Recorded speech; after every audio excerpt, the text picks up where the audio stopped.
Folks, Black Star Network is here. Hold no punches! I'm real revolutionary right now. Support this man, Black Media. He makes sure that our stories are told. Thank you for being the voice of Black America, Roland. Stay black. I love y'all. All momentum we have now, we have to keep this going. The video looks phenomenal. See, this difference between Black Star Network and Black-owned media and something like CNN. You can't be Black-owned media and be scared. It's time to be smart. Bring your eyeballs home. You dig?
Hey, folks, today is Thursday, June 8th, 2023. Coming up on Roland Martin Unfiltered, streaming live on the Black Star Network from Jackson, Mississippi. Supreme Court hands down a shocking decision that could very well impact and increase the number of black congressional districts. We will talk to Congresswoman Terri Sewell, as well as a top executive with the Alabama Democratic Party, about this ruling out of a case out of Alabama. And so it is a very surprising ruling by this very conservative Supreme Court. Also on today's show, a black lawmaker in Oklahoma was speaking on the floor, talking about supporting black-owned businesses, and she was booed by her Republican colleagues. We will talk with her on today's show. Also on today's show, in North Carolina, the death of a black man has been ruled a homicide. We'll talk to local activists who are trying to generate more attention to his particular story as well. In addition, we'll tell you what the DOJ is doing when it comes to illegal dumping in Houston, impacting black and Latinos as well. Folks, it is time to bring the funk. Roland Martin Unfiltered on the Black Star Network. Let's go. He's got it. Whatever the miss, he's on it. Whatever it is, he's got the scoop, the fact, the find. And when it breaks, he's right on time and it's rolling. Best believe he's knowing. Putting it down from sports to news to politics. With entertainment just for kicks, he's rolling. It's on go, roll, y'all. It's Roland Martin.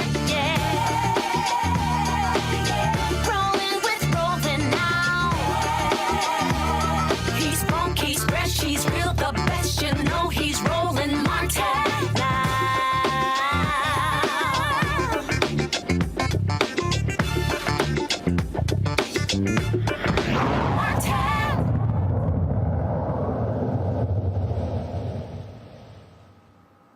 Shocking, the conservative Supreme Court rules in favor of black voters in Alabama. The case, folks, was a lawsuit filed in Alabama when it came to racial gerrymandering in Alabama and how Republicans in the state drew district lines, how they were packing African Americans into the districts. Now, right now, there's only one African American represents all of the black voters there in Alabama. Now, the court's decision was unexpected given its recent decisions regarding the Voting Rights Act. This 5-4 decision was written by Chief Justice John Roberts and was joined by fellow conservative Brett Kavanaugh, Sonia Sotomayor, Elena Kagan, and Ketanji Brown Jackson. It upheld a 3-judge panel that Alabama's congressional maps unlawfully diluted the political power of its black residents. The maps included only one congressional district with the majority of black voters, despite African Americans making up more than a quarter of the state's population. The ruling means that a second Democrat could be elected from the state, which currently, again, as I said, only has one black Democrat and 6 white Republicans in its delegation. Now, no shock, Black Justice Clarence Thomas issued his own 50-page dissent arguing that the Voting Rights Act did not require the state to intentionally redraw its congressional district so that black voters could control several seats roughly proportional to the black share of the state's population. Joining us right now, folks, is Congresswoman Terri Sewell. Glad to have her on the show, plus Joe Reed, Vice Chair of Minority Affairs for the Alabama Democratic Party. First of all, Congresswoman Sewell, I want to start with you. Again, this is a shock. Many people expected that this conservative Supreme Court was going to side against black voters in Alabama. I think all of us thought that initially, Roland. Let me just say it is truly a great day, not just for Alabama black voters, but for minority voters across this country. Democracy won today. And for what we are going to do in Alabama, it will affect what goes on in South Carolina, in North Carolina, in Ohio, in Louisiana. I think that everyone's excited about the implications of today. And to me, the most important thing is that this ruling upheld the Voting Rights Act of 1965. They actually use the Section 2 of the Voting Rights Act to make this ruling. So they actually upheld the law this time and followed the law instead of retreating and taking away voting rights. They actually applied the law. Now, we still have a ways to go because obviously the full protections of the Voting Rights Act, Section 4, still must be restored. So we are still doubling down and going to still continue to cause some good trouble, as John Lewis would say, until we fully restore the Voting Rights Act of 1965. But today we are taking a victory lap. It is historic. It's a historic win for Alabama Black voters, and it's a historic win for democracy itself. Joe Reed, what happens next? Because does this mean that the Alabama legislature must go back and redraw the lines? So what does it actually mean in practical terms? Well, first, I think we have to wait and see what the court is going to command. I mean, the 3-judge court, even though we won the case, I have not read the entire opinion, so I don't know what the Supreme Court said that may be different than what I'm about to say. But as I understand it, the 3-judge court would have to set the timelines. Now, it did before. When it passed its first ruling, what the Supreme Court said was Alabama had 11 days to draw a plan. Because Alabama did not draw a plan, it appealed the case, and we know the results now. So that's number one. I think the local court would have to make that determination as to when and why and what when it comes down to this final decision. Now, in the meantime, the Alabama Democratic Conference, the Black Democratic Caucus of Alabama, we have already drawn 2 black districts. And we want to have them ready because the state of Alabama may or may not draw any. Now, we introduced these plans in the Alabama legislature, but the Alabama legislature did not do anything with it. So we are ready to go again with 2 majority black districts, and that as soon as the legislature convenes, if there is a special session, because our legislature adjourned on yesterday. So to come back into session, the governor have to call a special session. Of course, the governor can do that. In the meantime, if there are no plans drawn, then we're going to advance our plan regardless. If the legislature comes into session, we're going to introduce it. If the legislature does not come into special session, then we'll go into court and ask the 3-judge court to take our plan, because we believe we have a near perfect plan. We are going to review a couple of other things in one of the congressional districts we've drawn, but we think we got a good plan, but certainly we think our plan will become the gold standard. So anybody who comes up with another plan, we are going to insist that their plan, if it's adopted, is better than our plan, because we think we have a very, very good plan, and we think we can elect one additional congressperson. We have one already in Congressperson Sewell. So we don't need to look for one more, and we think we can elect somebody in that district black, and that's going to be very.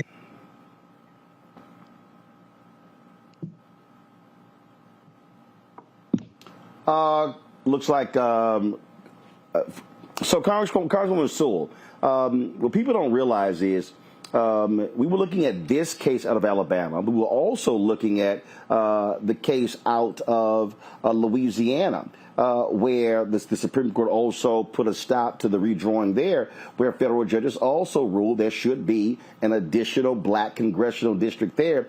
And for the people out there who are watching, need to understand, again, how these Republican legislatures are operating. They are hurting. They are disenfranchising black voters and black representation in Congress. Absolutely. You know, Alabama's black population is about 27%, and we have 7 congressional districts, and yet only 1 congressional district is a majority-minority district, which means that the vote of African Americans have been diluted in half. 14% representation is not fair representation. And that's exactly what the ruling said today. And so this is not only in Alabama. I think all across the Deep South, we only have 1 majority-minority district in most of these southern states. South Carolina has a population of around 30% blacks, and yet it only has Congressman Clyburn. The same is true in Mississippi. The same is true in Louisiana, where Troy Carter is the only African-American and the only Democrat. So we not only represent the only majority-minority district, we're also the only Democratic district in those states as well. So this has a huge implication all across the nation, but especially in the Deep South. And obviously, I am eternally grateful that Alabama ADC and others are really have their eyes on the prize and are making sure that the maps will be fair when they are drawn this time as well. Joe, final question for you. Obviously, when you look at what Republicans have done in your state, they absolutely want to minimize Democrats as much as possible. We've seen the exact same thing in Tennessee, as Congresswoman Sewell said, in South Carolina. Republicans want to do this in Georgia as well. So you have two types of gerrymandering. You have political gerrymandering, which the Supreme Court ruled previously, hey, they have no say-so over leaving it to the states. But then you have racial gerrymandering. And so the racial gerrymandering, I mean, if it wasn't for the VRA, we would see totally different districts right now in North Carolina. And so the Voting Rights Act is hanging on by a thread. Yes. But today's ruling really gave it a shot in the arm, because it did tell us that as some of the Supreme Court judges are sensitive and still recognize and can recognize and can read. The Fifth Circuit said one time, figures speak. When they do, courts listen. So there are judges on the bench now at the Supreme Court level recognizes that figures are speaking. I think Congresswoman Sewell just pointed out about the 14%. Now, that tells us that somebody's reading. We just hopefully we can get more of them to read, like like the 5 judges who ruled in this case today. So yes, we got to keep the prize in front of us. We got to know who the enemy is. We got to always know, and we got to know one thing: we have to fight like hell to get it. We're gonna have to fight like hell to keep it. And nobody's going to give it to us. We just got to stay out there and hope that we can get the nation to move in the right direction so we can continue to protect Black voters' rights. Now, I know my time is about it, but I want to say something to you, Roland. This is personal to you. You don't know I'm going to say this, but I want to thank you personally for the job you are doing, because no issue is too hot, no issue is too high, no wall is too wide, no wall is too high for you to climb if wrongdoing is taking place. So I want to say to you now, I want to thank you personally, and I hope the nation folk will thank you. You didn't know I was going to say this, and I'm not trying to embarrass you, but I'm just trying to say to you, thank you so much for being a man of courage and a man of vision. Amen. I second that. We're very happy that you're always on the case. We're very appreciative. I certainly appreciate those kind words, and thank you for both of you for coming and joining us today on Roland Martin Unfiltered. Thanks a lot, and congratulations.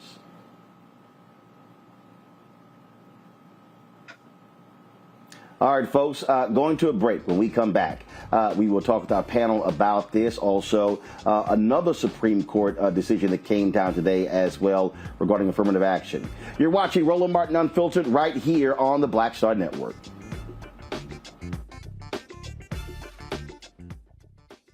Hatred on the streets, a horrific scene, a white nationalist rally that descended into deadly violence. White people are losing their damn minds. As an angry pro-Trump mob storms the U.S. Capitol, we've seen We're about to see the rise of what I call white minority resistance. We have seen white folks in this country who simply cannot tolerate Black folks voting. I think what we're seeing is the inevitable result of violent denial. This is part of American history. Every time that people of color have made progress, whether real or symbolic, there has been what Carol Anderson at Emory University calls white rage as a backlash. This is the rise of the Proud Boys and the Boogaloo Boys. America, there's going to be more of this. Here's all the Proud Boys, Dave. This country is getting increasingly racist in its behaviors and its attitudes because of the fear of white people. The fear that they're taking our jobs, they're taking our resources, they're taking our women. This is white fear.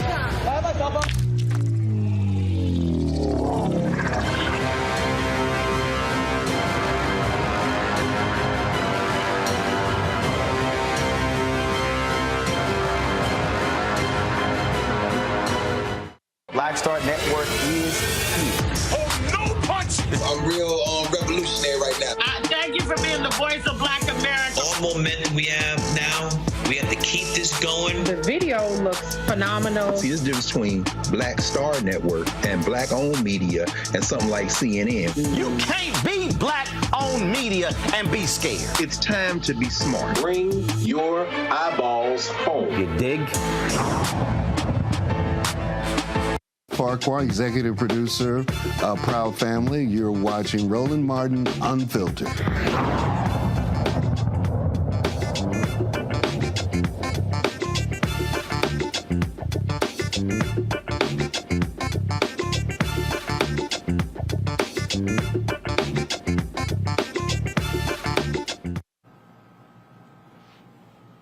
All right, folks, welcome back to Roland Martin Unfiltered. I'm broadcasting live from Jackson, Mississippi, where they're commemorating the 60th anniversary of the assassination of Medgar Evers with a variety of activities this week with the Medgar and Merle Evers Institute. We're going to be broadcasting an interview with her tomorrow, so I look forward to that, and also attending functions tonight and tomorrow as well. Right now, I want to bring up Kadita Stone. She's a chief field and campaign strategist for Alabama Forward. They were one of the plaintiffs in this lawsuit. In addition to Kadita, we're also joined by Dr. Greg Carr, Department of Afro-American Studies at Howard University, Reese Colbert, the host of the Reese Colbert Show on Sirius XM, both of them joining us out of Washington, D.C., and legal analyst Candace Kelly out of South Orange, New Jersey. Kadita, I want to start with you.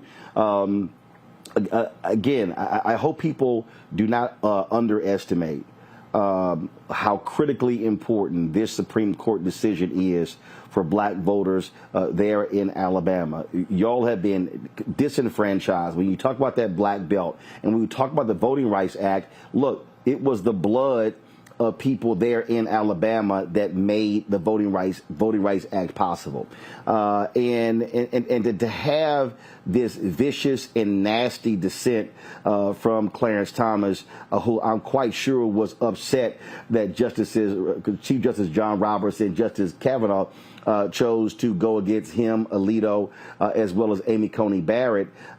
This shows you, for the people out there, why our legal warriors have to be respected and why we must fund those efforts, because the battle is not just in the streets, it's in the courtrooms, it's in the executive suites as well.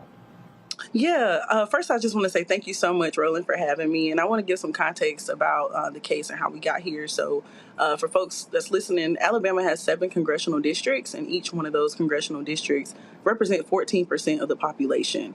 And when the 2020 census came out, it was found that Alabama had a population of 28% Black people.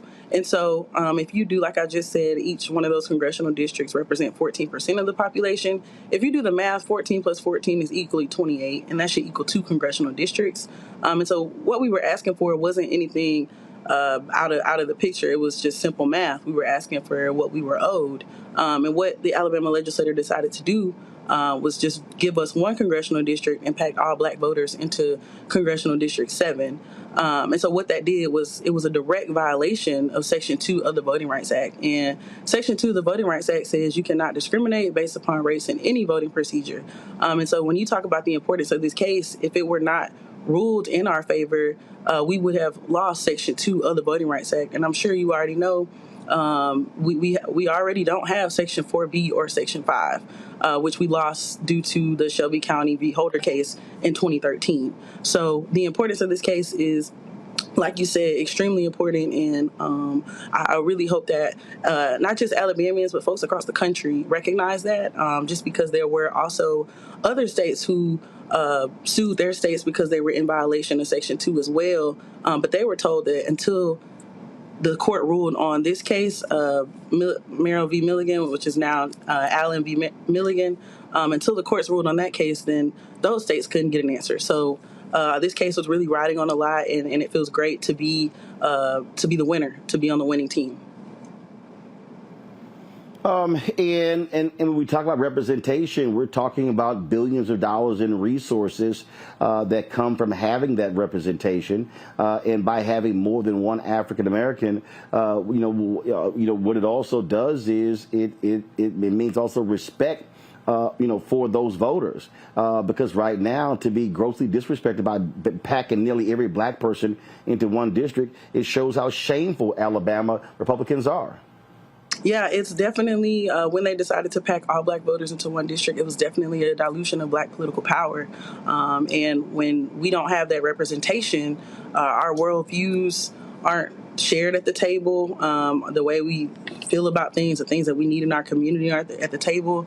And when we aren't at the table, we don't have a seat at the table. The only thing left for us is to be on the menu. And so it feels nice to not be on the menu now for once, and to actually be a part of that table and have a second congressional district drawn for Alabama.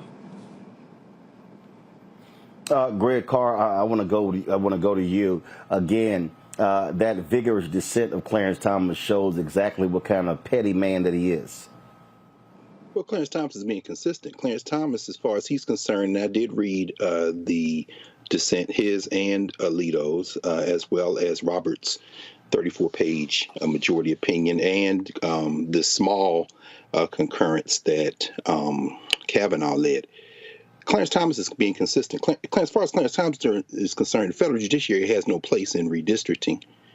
He reads Section 2 of the Voting Rights Act and the enabling constitutional amendment, the 15th Amendment, to say that the 15th Amendment and the Voting Rights Act, Section 2, guarantee access to the ballot and voter qualification. He reads that very narrowly. In other words, as you said a moment ago, political gerrymandering isn't covered under Section 2, according to Clarence Thomas's world.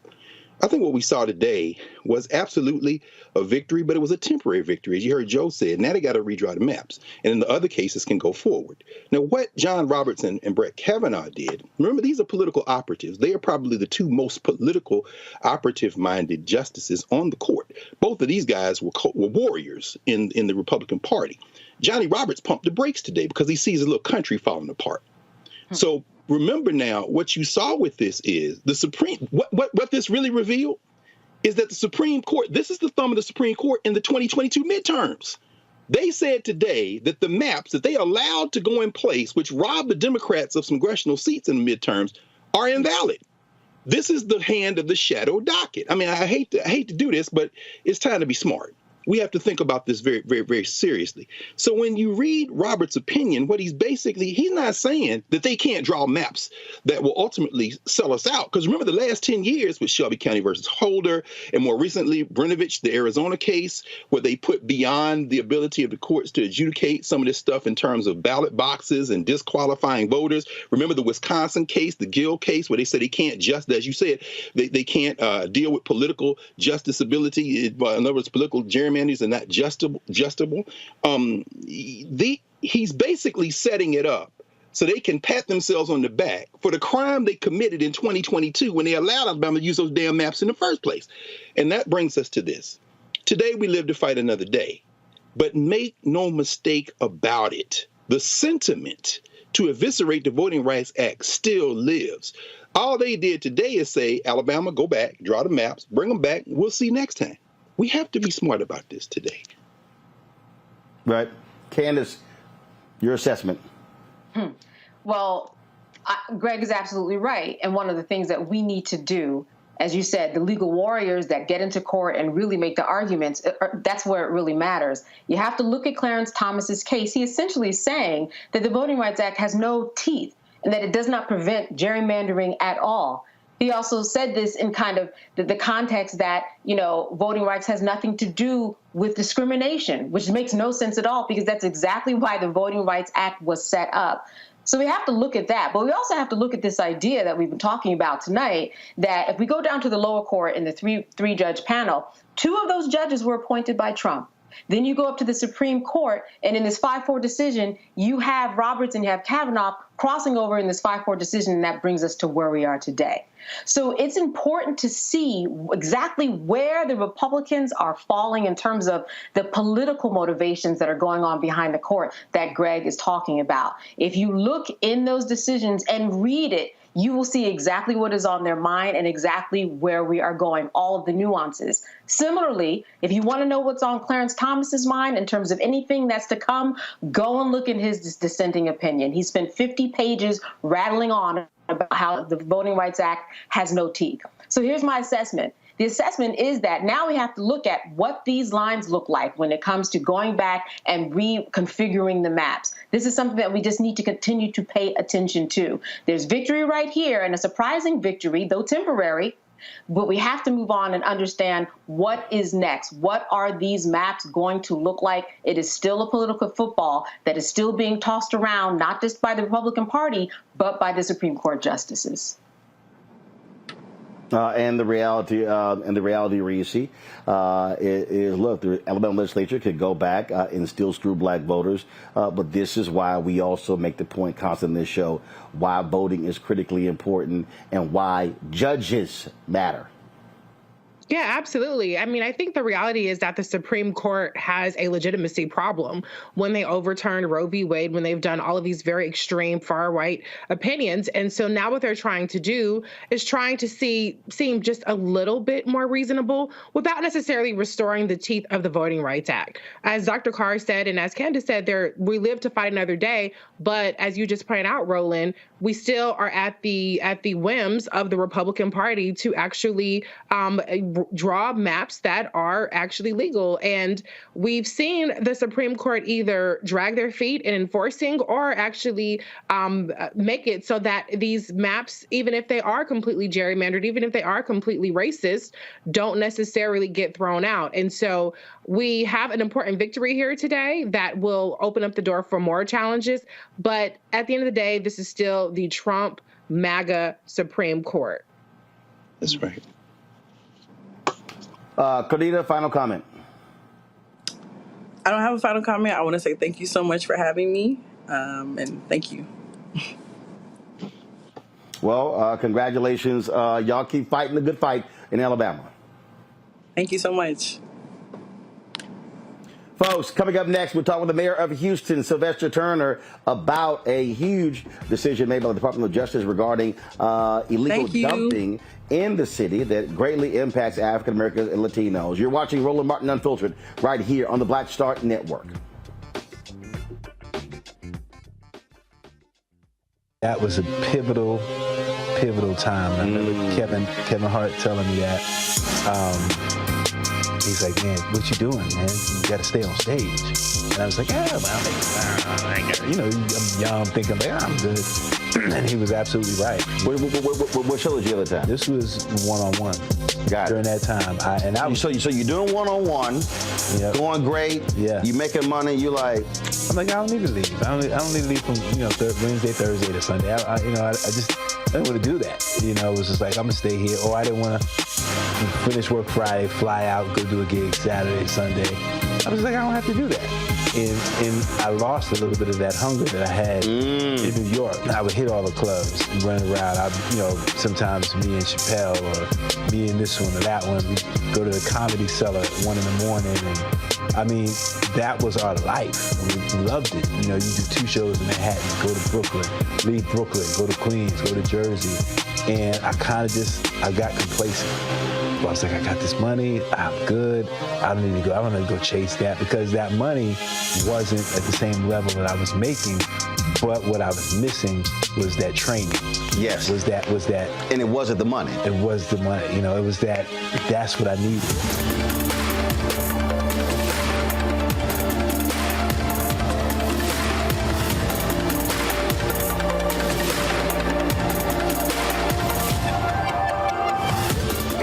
On the frequency right here on the Black Star Network. Shanita Hubbard. We're talking about the ride or die chick. We're breaking it down. The stereotype of the strong Black woman. Some of us are operating with it as if it's a badge of honor. Like, you even hear Black women like aspiring to be this ride or die chick, aspiring to be this strong Black woman trope at their own expense. Next on the frequency right here on the Black Star Network. Hey, what's up, y'all? I'm Devon Frank. I'm Dr. Robin B., pharmacist and fitness coach, and you're watching Roland Martin Unfiltered.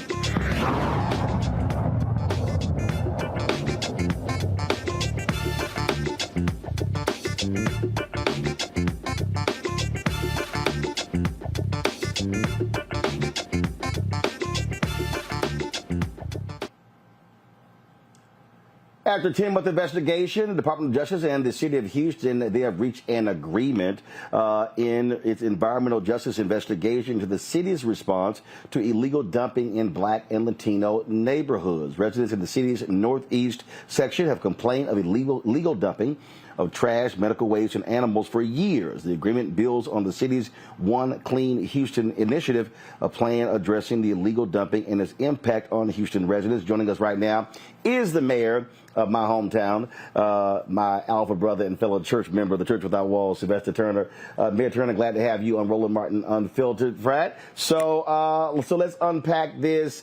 What actually is this agreement? How does it help residents? Well, essentially, Roland, and look, it's good to be with you. Good to see you again. When I came in as mayor, I said I didn't want to be the mayor of two cities in one. And quite frankly, there's been a lack of investment and resources put in many of these communities that have been underserved and under-resourced. And so from day one, we've been focusing on addressing these neighborhoods. And this is a continuation of the policies and initiatives that we put in place when I came into office 8 years ago. So One Clean Houston, it deals with rapid cleanup, better enforcement.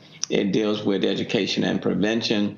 It's putting in place a number of resources and dollars in order to address illegal dumping by third parties, I might add, in communities of color, where people either don't respect these communities, or in some cases, there are people who are dumping in these communities and they live in these communities. So we're spending about $18 million and more to put forth initiatives in place to clean up these neighborhoods.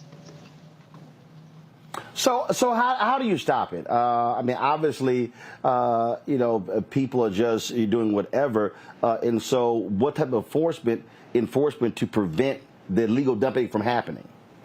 Well, it's a multiple approach. Number one, we are working to clean up these dump sites when they are occurring, when people engage in illegal dumping. So we're doing that. But on the prevention end, the enforcement, we are beefing up the number of inspectors. We are putting in a hell of a lot more cameras, for example, to augment these inspectors and what they're doing to try to catch these repeat offenders. And then at the same time, we're educating folk. Number one, don't be dumping in your own neighborhood, because in many cases people are dumping within 3 miles of where they live. And then at the same time, we want to discourage people who are coming from outside of these communities. And in many cases, they are businesses that are dumping in communities, primarily communities of color. So we're taking a very holistic approach. And then at the same time, we have put in place what I call my complete communities. We've identified 10 neighborhoods. We did that when I came into office about 7 years ago, where we are investing in many of these communities where there has been a lack of investment and a lack of resources. So we have to tackle it on multiple fronts. So, and so you're obviously in your last year, and when we talk about again, illegal dumping, you've had housing issues, economic issues. This clearly is something that you really want to have in place before your term ends.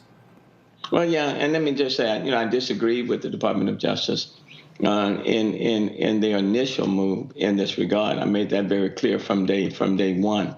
It is not that we have not been investing in these communities. We have. I still live in one of these very same communities that we are talking about. But in this case, we have third parties who are either bringing their trash and dumping primarily in communities of color, or we have people, businesses that are living, let's say, within 3 miles of where some of this illegal dumping is occurring. So these are third-party perpetrators. This is not where the city itself is dumping, but we want to be very intentional in our efforts to address it to keep it from happening, to educate, to have rapid responses, because no one deserves to be living or going to church or walking to school or driving by illegal dump sites in their communities or in their neighborhoods. I got it. We understand that. And you know, many cities are facing this problem, but having said that, we don't want it happening in the city of Houston. Final point, I'm looking forward to coming back home next Saturday. The Black Star Network is going to be hosting an event at the Power Center focused on the future of black economic freedom. Mayor, you'll be there as well. I look forward to our chat there. We got some business owners who are going to be there, and we also have a huge announcement we're going to be making. We're not going to make it right now, but you and I will be unveiling that next Saturday, June 17th at the Power Center in Houston, 12 to 4, folks. It is free, open to the public. We will have food and refreshments, but we want you to RSVP, and so please do so. So, Mayor, look forward to that conversation next Saturday. Thanks, Roland. And look, you're from here. You're never forgotten Houston, H-Town. You've been a champion for this city. So let me thank you on that front. But then let me just thank you for being a voice for all of us across this country. I mean, you have utilized your gifts, your talent, your influence to make things better. And we are proud of you and what you do, and look forward to having you back in Juneteenth, matter of fact, as we make a big announcement. All right, Mayor Turner, we appreciate it. Thanks a lot. Thank you, man. All right, going to go to a break. We're going to come back, talk to our panel, because this environmental racism, this environmental issue is critically important. And I know somebody might be at home going, I mean, God, how sexy is such as illegal dumping. But when you talk about how our communities are impacted, the health of our communities, how, all these things matter. And so we also need to be advocating for those of us who are in neighborhoods to be community watchdogs to make sure it does not happen. So we'll unpack that when we come back right here on Roland Martin Unfiltered on the Black Star Network. If you're watching on YouTube, hit that like button. We want to make sure that we're over 1,000 likes. We want to try to hit 2,000 likes every single day, so it impacts the algorithm, which impacts the revenue that we're able to generate. Also, download our Black Star Network app.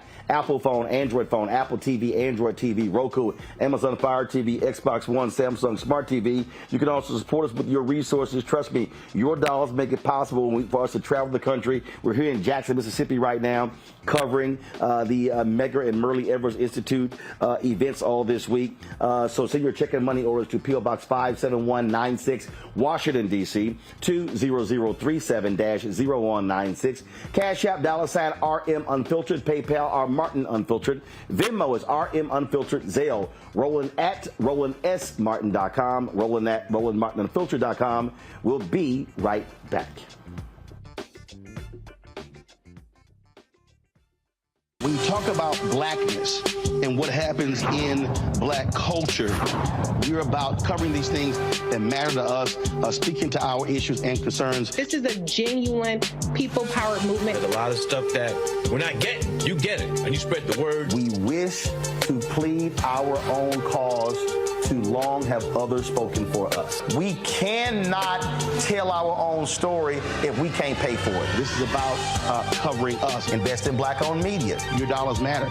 We don't have to keep asking them to cover our stuff. So please support us in what we do, folks. We want to hit 2,000 people, $50 this month, raise $100,000. We're behind 100,000, so we want to hit that. Y'all money makes this possible. Check some money orders. Go to P.O. Box 57196, Washington, D.C., 20037-0196. The Cash App is $RM Unfiltered. PayPal is R Martin Unfiltered. Venmo is RM Unfiltered. Zelle is Roland at RolandSMartin.com. On the next, A Balanced Life with me, Dr. Jackie, beware the generational curse. They're everywhere, in our families, in our workplaces, and even in our churches. It's like a minefield, identifying the curse and knowing what to do about it. When we're talking about generational patterns, oftentimes we get locked into those patterns because we don't want anyone to say, oh, you acting brand new, or you doing something different from how this is how we always did it.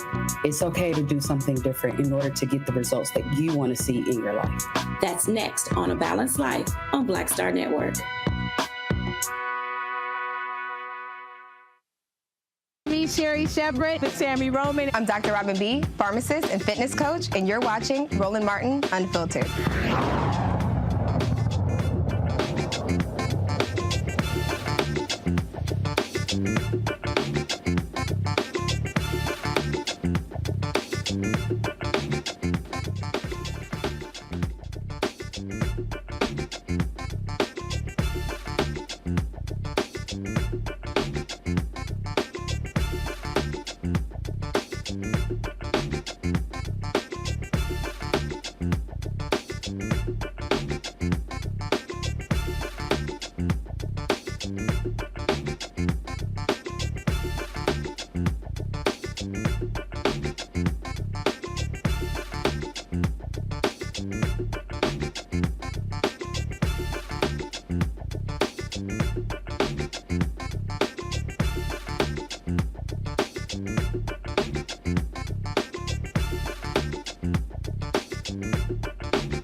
All right, folks, welcome back. Candace, I want to start with you.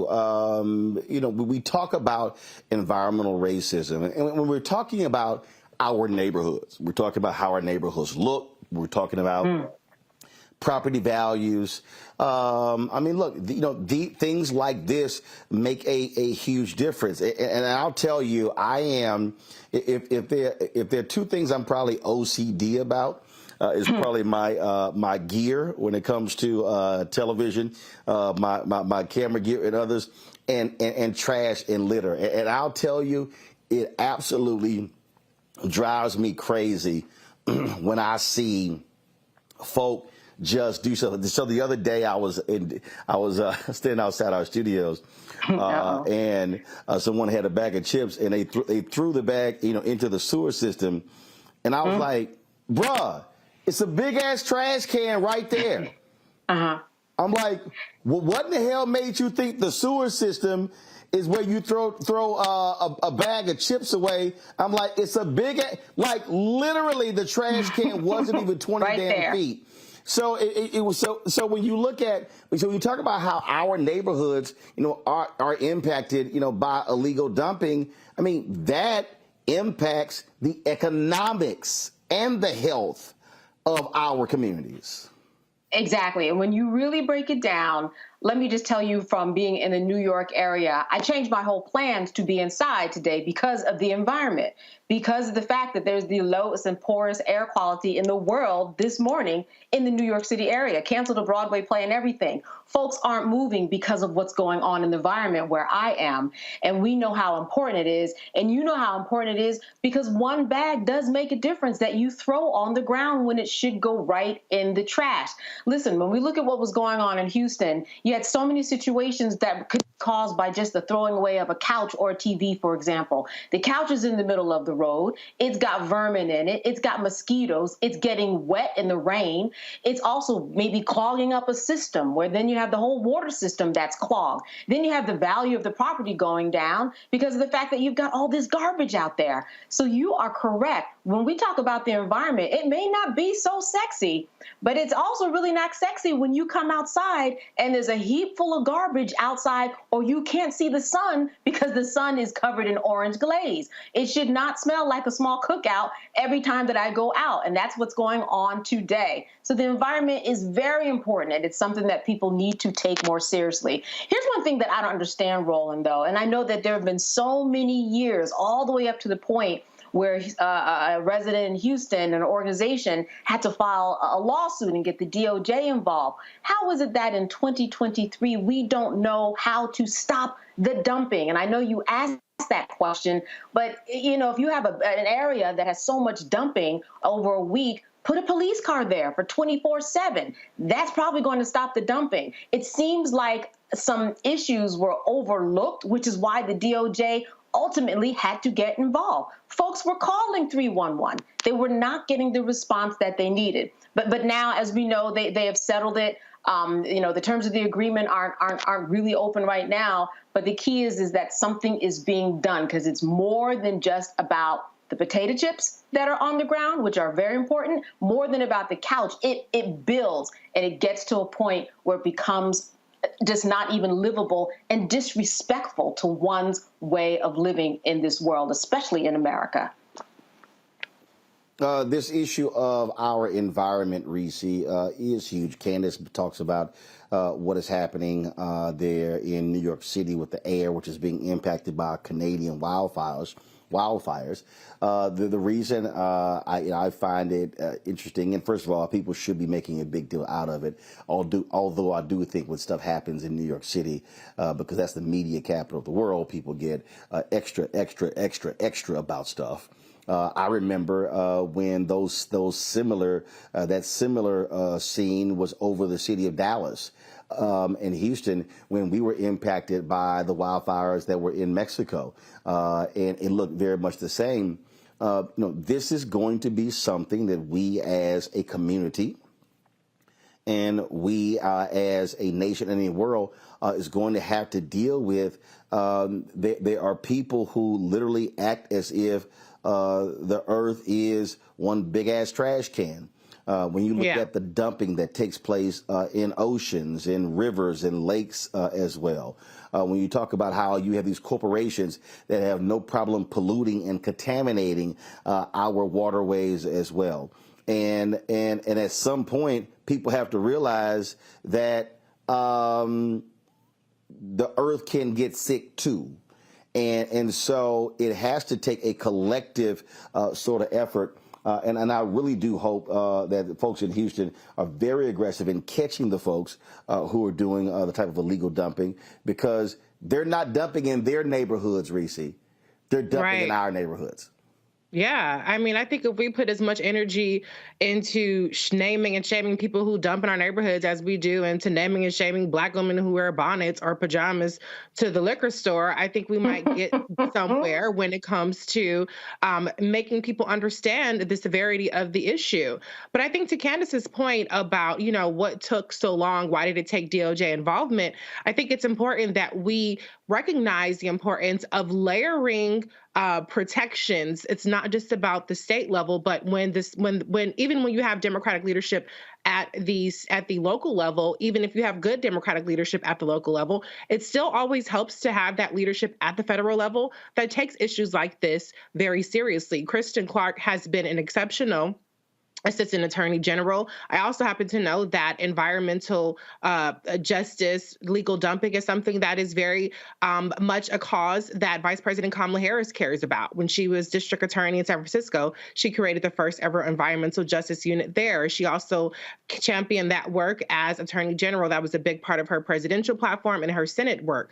And so when you have people at the state, local, federal level that are focused on getting environmental justice, which is racial justice for our communities, then we'll see progress. But the reality is that the government cannot stop you from not having no damn home training and dumping shit in somebody else's yard. So that's where we as a community, to your point, Roland, need to come together and say, not here, not now, get your own shit, put it in the trash can, go find a facility and dispose of it there, not on my yard.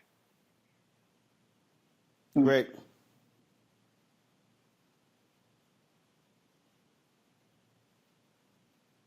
Greg? Is it Greg on mute? Yeah, I'm sorry about that. Yeah, thank you. Yeah, right there in your hometown, Roland, of course, you have Dr. Bullard, Robert Bullard, over there at Texas Southern, who's often called the father of environmental justice. One of his best-known books, of course, is his book, Dumping Indictment, where he talks about that. I mean, this has been a long-term problem. And picking up exactly where Candace left off, I mean, it relates to this smoke. Here in the D.C. area, woke up with this haze.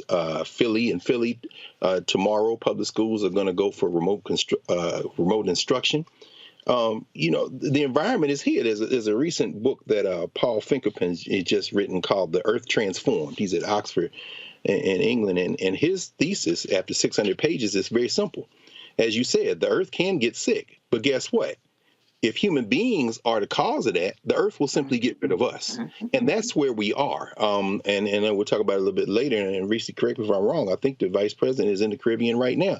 Part of the funding, part of the funding that's going to the Caribbean is to deal with this question of rising waters. And we know that Mayor Turner, who is considered a green mayor by his fellow mayors all over the world, has been fighting on this very issue and around green issues because of the fact that there's major flooding in Houston. Houston, 10% of greenhouse gas emissions come out of Houston. It isn't just dumping. Dumping is serious. But guess what? The environment doesn't know about race. Ultimately, this ball will get rid of all of us if we don't do something fast. Mm-hmm. Mm-hmm. Indeed. All right, folks, hold tight 1 second. Got to go to a break. We come back more on Roland Martin Unfiltered here on the Black Star Network. Don't forget, folks, again, support us in what we do. First, if you're watching on YouTube, hit that like button. The same thing if you're watching on the OTT app, if you're watching on Facebook and the other platforms as well. And so please do that. 2, download our app. We should easily be at 100,000 downloads. Right now, folks, we are approaching 1.1 million YouTube subscribers. I would love to have more than 1 million people actually downloading our app. That is, of course, we own it, we control it, allows for us to be able to showcase our content as best that we can. You can do so on your Apple phone, Android phone, Apple TV, Android TV, Roku, Amazon Fire TV, Xbox One, Samsung Smart TV. Speaking of Amazon, you can also watch our 24-hour, 7-day-a-week streaming channel right there on Amazon News by just simply clicking, go to Amazon Fire, go to Amazon News, and you can watch our channel, not just this show, but all of the content that we have on the Black Star Network, including live news conferences, things along those lines. And, of course, you can support us with your resources by joining our Bring the Funk fan club. Your dollars make it possible for us to do what we do. So please support us by sending your check and money order to P.O. Box 57196, Washington, D.C., 20037-0196. Cash App, $RM Unfiltered. PayPal, R Martin Unfiltered. Venmo is RM Unfiltered. Zelle, Roland at RolandSMartin.com. Roland at RolandMartinUnfiltered.com. We'll be right back. On the next Get Wealthy with me, Deborah Owens, America's Wealth Coach, are you working hard and yet your performance doesn't reflect your paycheck? On the next Get Wealthy, you're going to learn some savvy career moves so that all your efforts actually show up in your bank account. Joining us is the founder of a career network, and she's going to share the 3 R's of accelerating your financial growth. Here's a tip as well. If you are an individual contributor and you desire to be a leader, do the work where you are now. Because if you do the work where you are now, when you do reach the level, you'll be prepared to stay there. Right here on Get Wealthy, only on Black Star Network. Next on the Black Table with me, Greg Carr. The enormous impact of race, education, and affirmative action in America, and how, believe it or not, white America is starting to feel a little bit of the pain. Dr. Natasha Warriku joins us with a case study of one suburban community and how it reacted when the minority students started to excel. And most people didn't say this explicitly, but was that, the academics standards are getting higher in part because of the Asian kids, and that is making our kids really stressed out. So we need to reduce the amount of homework teachers are allowed to assign. She shares a perspective that you don't want to miss. That's on the next Black Table, only on the Black Star Network. Bruce Smith, creator and executive producer of The Proud Family, Louder and Prouder, and you're watching Roland Martin Unfiltered.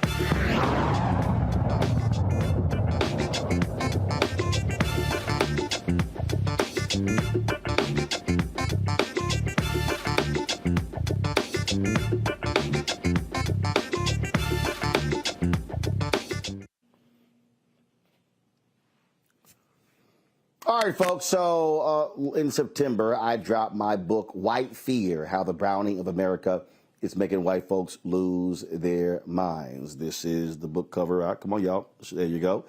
So this is the book cover. This is what it look like. And I talked about the changing demographics in this country and what is happening when we begin to assert ourselves even more, demanding a larger piece of this pie. Well, an Oklahoma lawmaker was literally on the floor making an argument to support Black-owned businesses when she was booed by her largely white Republican colleagues.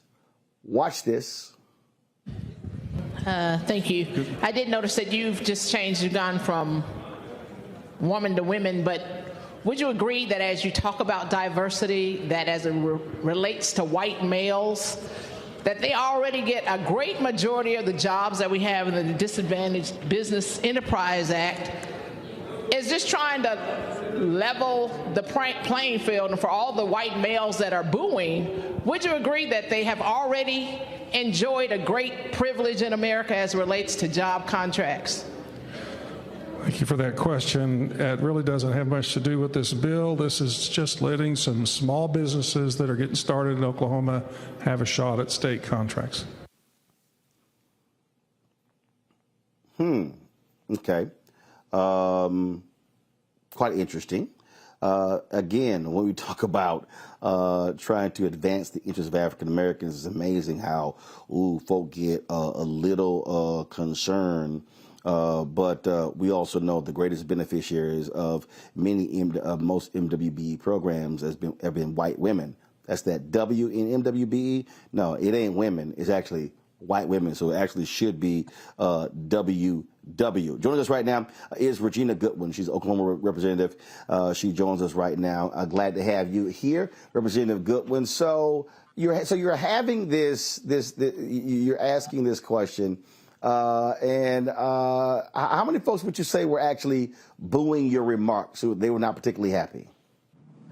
Well, you never can tell because they're always behind me. So I couldn't tell you how many, but a good number of the Republicans for sure, white male Republicans, were booing.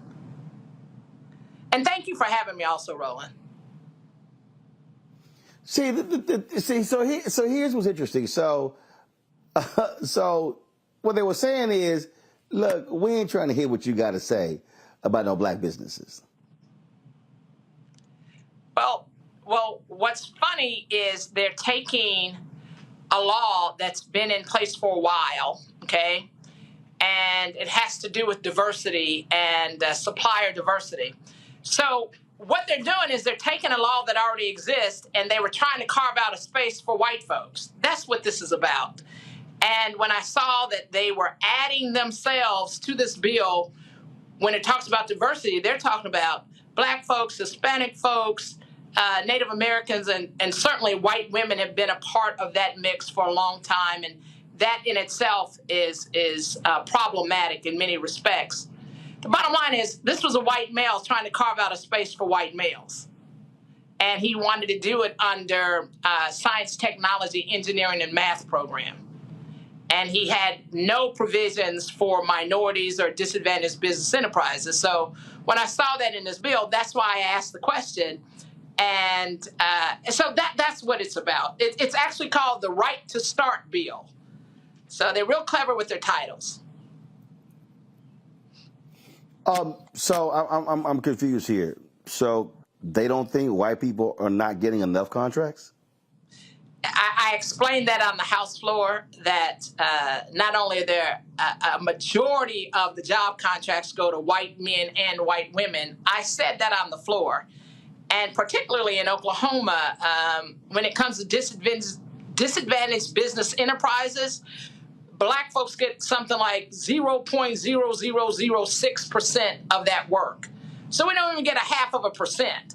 And they're already trying to claw back the little bit that we do get, right? So, no, they cannot make the argument that they do not get a majority of the contracts. They cannot credibly make that comment. He just literally said he wanted a bill that would give folks a right to start. What's the status of the bill? What happened? Was it passed? So it did pass off of the House floor in the House of Representatives. It went on over to the Senate. So it did not get signed by the governor, and it sits now in conference. So it didn't make it out of session this year. And we are having to go back into special session, but that's not one of the issues that we're going to be looking at. All right, then. Representative Goodwin, keep up the good fight. We got to keep up the good fight. And Roland, I do want you to know that, we have kept up the good fight, so much so that community folks have been able to get in on the Reconnecting Communities project with the Department of Transportation. We did not partner with the Department of Transportation in Oklahoma. We did not partner with the city of Tulsa.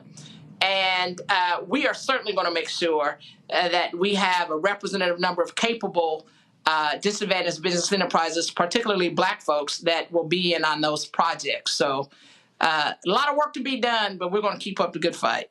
And thank you for having me. All right. All right, then. Keep it up. We appreciate it. Thanks a lot. Thank you.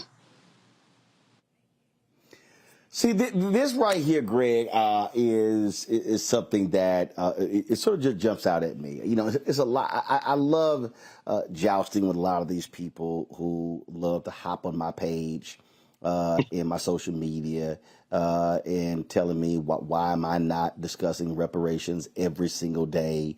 Why am I not advancing it? And then my response to them always is, do you have anything to say about when we're, one, actually highlighting Black-owned businesses, two, fighting for the existing contracts right now?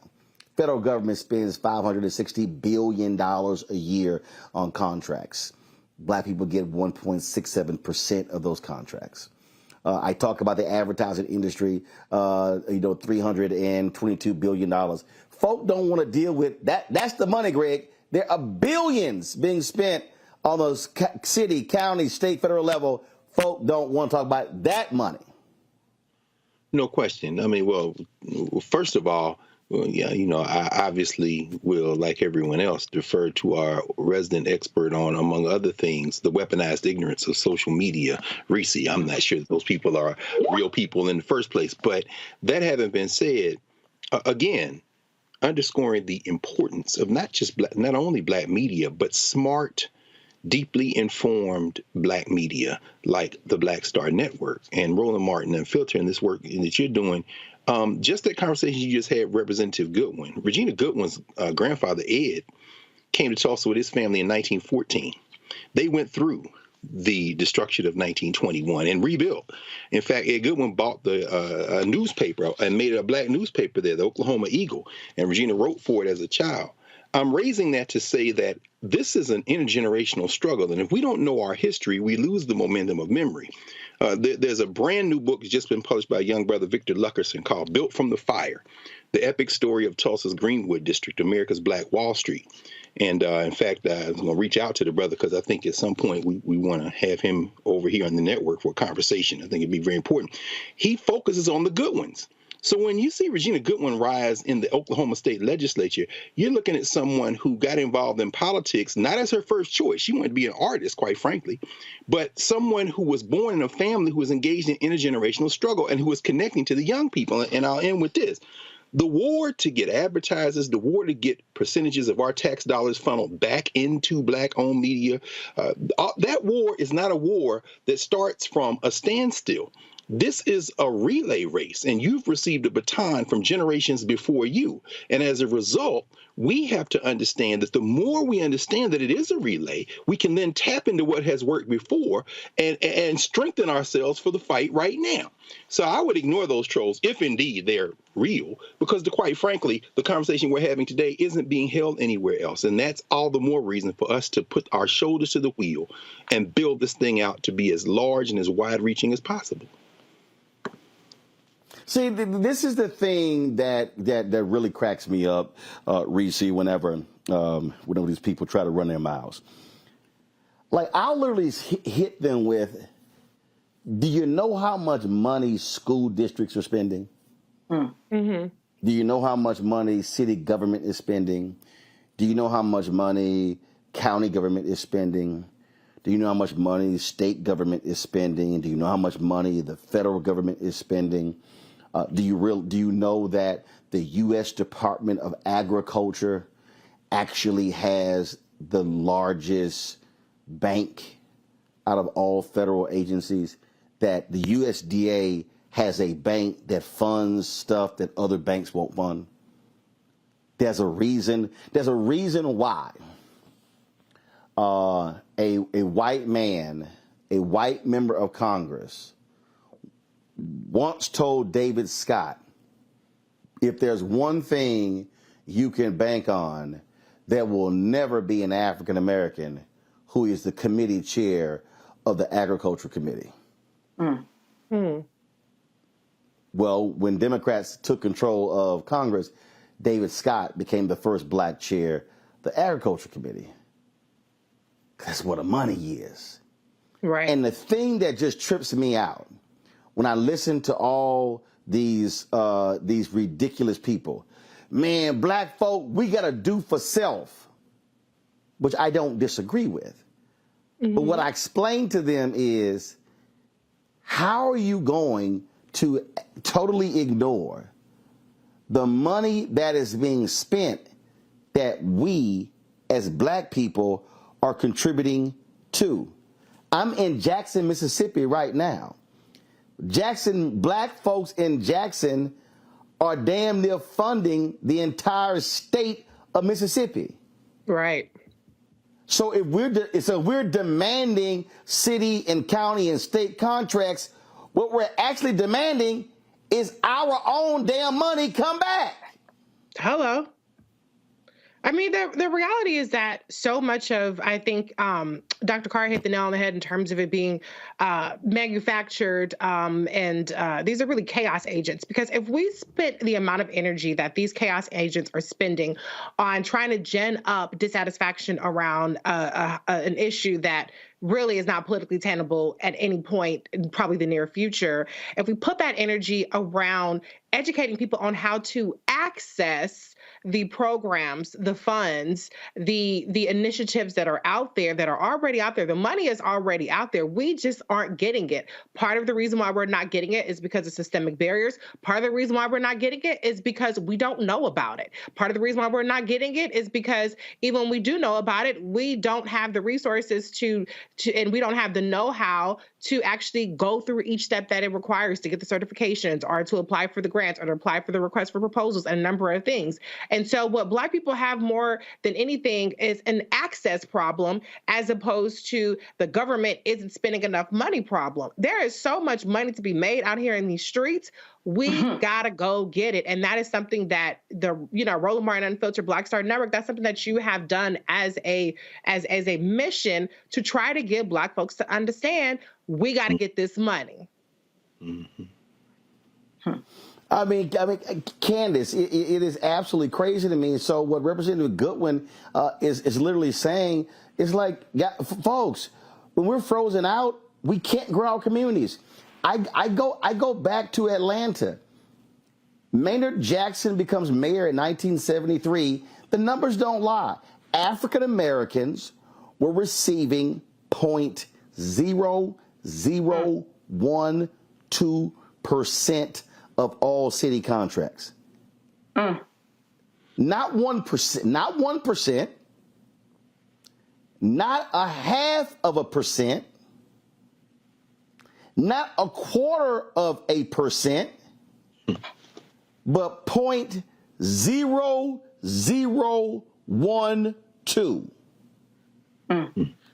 And so Maynard Jackson, Andrew Young, Maynard Jackson, Bill Campbell, Kasim Reed, Shirley Franklin, Keisha Lance Bottoms, now Amir Andre. I mean, what I'm laying out for folks to understand is it's the money.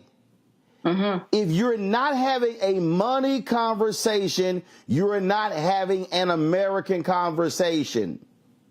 And so I believe, and let me be real clear, this is not criticizing any civil rights group or anybody else. But we can fight, we absolutely can and should be fighting for civil rights, criminal justice reform, ending mass incarceration, police reform, all those different things. But if we ain't going hard in the paint for the money, they really don't mind us doing what we're doing. They really ain't tripping. They like, yeah, y'all go ahead, y'all keep doing that. Right. But what did Coretta Scott King said? Right. What did Coretta Scott King said? They killed my Martin when he started talking about the money. I'm in Jackson. They didn't want to lift a finger for Mayor Lumumba when he said, I'm going to D.C. to get that water money. Come on now. When he went to D.C. and got the $600 million, then they wanted to take over the water system. That's right. I'm only 10 minutes from the airport. They have been trying to take over the airport in Jackson because it's an economic generator. Republicans have been trying to take the airport in Atlanta for the last 40 years. It's the money. And I just think for too many of us, we're not focused on that. It's too many, and let me be real clear. It's too many lazy, shiftless, egotistical, self-absorbed, individualistic, egomaniacal black people sitting on corporate boards right now, getting their stock options, getting their check, and not advocating on behalf of black businesses, not advocating on behalf of more contracts. And let me say this right now, I need to know where the hell is the Executive Leadership Council, ELC, in demanding these companies meet their obligations after the death of George Floyd. I need to know where is ELC in demanding more of these contracts. I'm a little, look, I emceed their event one year, but all I keep seeing out of ELC are these pronouncements of how this company is great, but ain't nobody showing me the numbers when it comes to the contracts. That to me, Candace, is a problem I have. If we ain't dealing with the money, we ain't dealing with the real fundamental issue. And as you said, it's money that belongs to us. You know, this specifically with Representative Goodwin was the Supplier Diversity Initiative. Diversity. They didn't mean math. They didn't mean science. And we know that they believed what she was saying because they didn't have any words in response. And that's when you know you really have a point, when someone cannot even form a response in the King's English. All they had to say was boo, because they knew she was right. Not only was she right in her space today, but her whole legacy and the history that she brought to that floor was something that had to go recognized. They could not recognize who she was and what she represented, her whole history. The fact that these billions of dollars are available to people like us, we have got to fight for it. And when we do fight for it, the same way that she is fighting for it on the floor, then that's when changes are made. You know, a lot of these contracts have DEI connections to them, diversity for a reason. Why? Because people on their own volition are not giving contracts to Native Americans, to African Americans, to the minorities that we are talking about when we talk about diversity, when we talk about diversity, equity, and inclusion. We are not being included. That's why it's called diversity, equity, and inclusion. And in order to make sure that— Well, first of all, 75, but here's the problem, Candace, 75% of all DEI jobs are held by white people. Everything needs oversight. Everything that we do out there to fight for ourselves needs oversight and follow-up. Just like you were saying, what are these companies doing with the money that they said was going as a result of George Floyd's death? Where are the numbers? Where are the jobs? Where are the people who are on the boards? A lot of these boards have not changed. Or they hire a minority that might be a minority, but that minority doesn't look like you and me. It is the follow-up that is so important in all of this. And just the knowledge to know, oh, there are billions of dollars of contracts that I can get. And that's why this show is important. And being informed is important. And someone who's on the floor and representation is important, because she's the one and only person who was fighting for this in terms of being a person of color and fighting for that diversity initiative. That's why voting matters. That's why representation matters. It all eventually leads back to the money. Let me just, here's a perfect example. And I know I got to go to break, but I just want to give y'all this one example of just how insane we sometimes do some stuff. So I was a national student representative on the board of the National Association of Black Journalists. And the board voted not to accept alcohol and tobacco money. Okay, I totally understood why. Now, first of all, as somebody who's allergic to smoke, as somebody who doesn't drink, has never drank, I'm like, that's fine, Roland, I'm good with that. But here's what was confusing to me. And Greg, Candace, and Reese, y'all gonna get a kick out of this one. We would literally pick convention hotels based upon the size of their bar to accommodate our members and the amount of alcohol we drank. Yes, sir. Whenever you do these conventions, you have a room block, and then you have a food and beverage minimum you have to hit per the contract. We always exceeded the food and the beverage. Always. So I remember we had our convention in Orlando, and we had it at Disney World. And I swear, every 100 feet, it was a bar or like tubs that had alcohol in it. And again, I don't drink.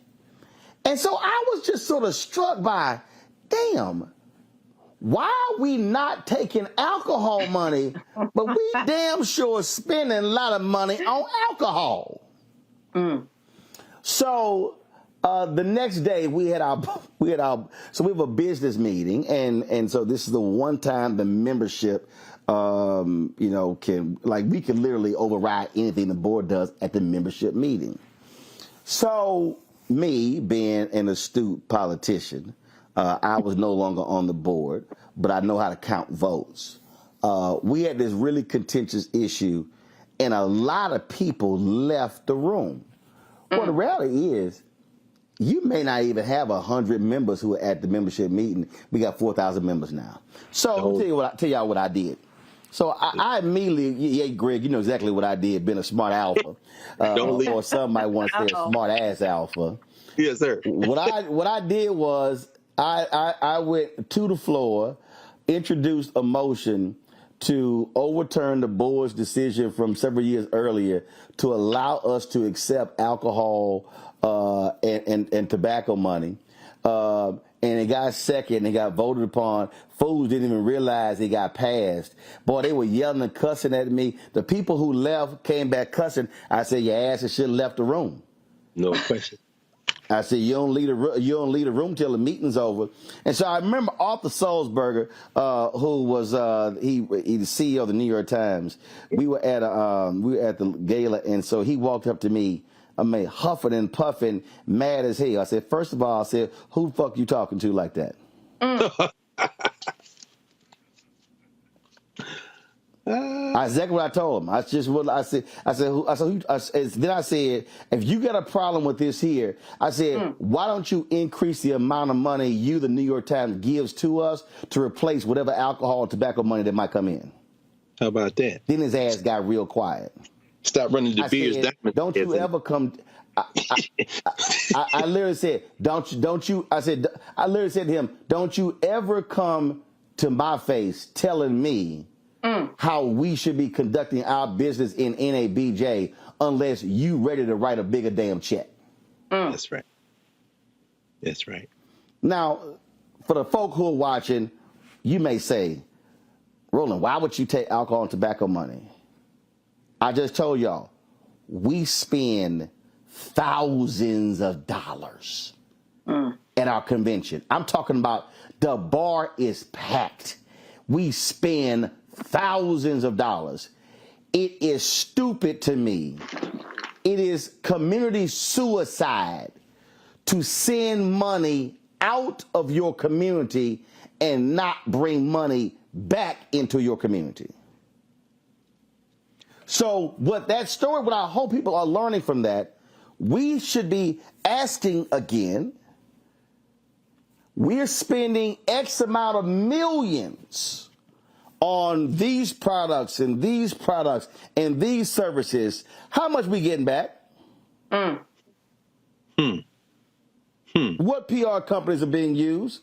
What black law firms are being hired for professional services? What black accounting firms are being hired? What black transportation companies are being hired? What black catering companies are being hired? What black audio and visual companies are being hired? What black architecture companies are being hired? See, I'm talking about the whole black ecosystem. We are not going to change the condition of any community of ours in any city in America until we change the inflow of money. We got the outflow of money down pat. We damn good at spending money. Yes, sir. But we are not as good at receiving and demanding money. And as long as black-owned businesses are small and don't have scale, we are going to remain broke. And I'm telling you, we have to be willing to look black people in the eye who sit on corporate boards and say, what the hell are you doing while you are there? And that's why I need to see more from EOC. I need to see more from the Executive Leadership Council. If y'all are supposed to be the corporate Negro organization, well, damn it, I need to see y'all doing more in driving dollars back to black people. I'm just saying. We'll be right back.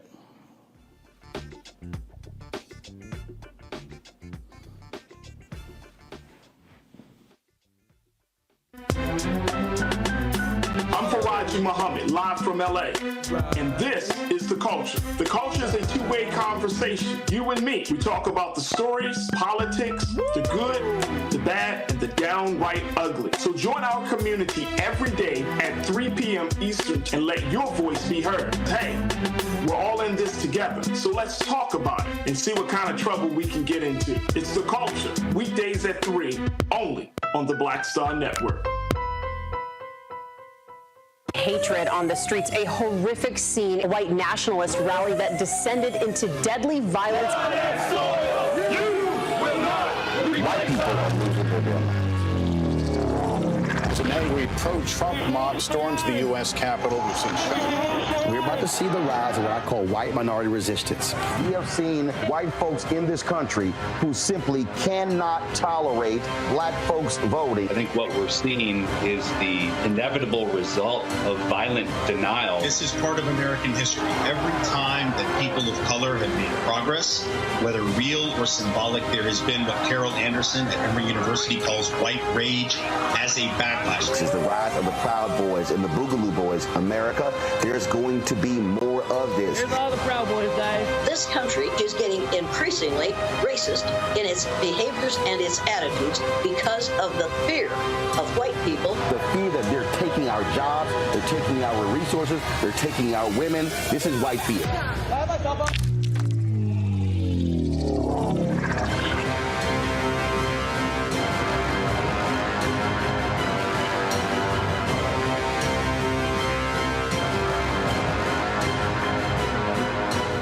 Black Star Network is here. Oh, no punch! I'm real revolutionary right now. Thank you for being the voice of Black America. All momentum we have now, we have to keep this going. The video looks phenomenal. See, there's a difference between Black Star Network and black-owned media and something like CNN. You can't be black-owned media and be scared. It's time to be smart. Bring your eyeballs home. You dig?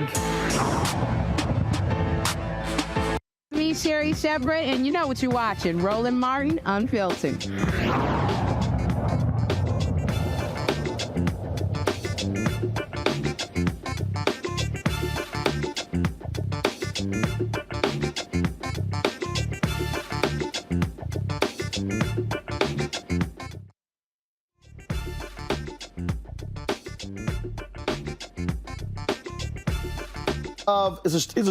All right, folks, it's a story out of North Carolina that captured our attention, and unfortunately, it's the death of another black man at the hands of police officers. The Raleigh Medical Examiner's Office had determined that Daryl Tyree Williams died from sudden cardiac arrest in the setting of cocaine intoxication, physical exertion, conducted energy weapon use, and physical restraint. Daryl and a friend were sitting in a parked car on January 17th when police approached the vehicle, conducting what Raleigh police call preventative policing. The officers asked the men to get out of the car, which they did. Daryl continued to ask, what did they do? That's when things took a turn for the worse. The scuffle between Williams and 3 Raleigh cops began. Officers handcuffed Daryl but continued to tase him until he lost consciousness. He repeatedly told the officers that he had heart issues. Williams died in the hospital an hour later. 6 officers are on leave as the State Bureau investigated the incident. The SBI has submitted its case file to Wake County DA Lauren Freeman, who will determine whether criminal charges are appropriate. To discuss this, we're joined now by Kerwin Pittman, social justice activist. Kerwin, so I'm trying to understand something here. What the hell is preventative policing? So preventative policing is nothing more than a fancy name for Raleigh's own stop and frisk. And so what this means and what I mean is that Raleigh police officers will literally walk up to people and just start asking them questions and then try to search these individuals, whether you're in a vehicle or you're just out on foot. And so it's nothing more than Raleigh's own version of stop and frisk, plain and simple. Okay, so Daryl and a friend were in a car. Where were they? Were they on the street in front of the home? Were they in a restaurant parking lot? Where were they and what were they doing?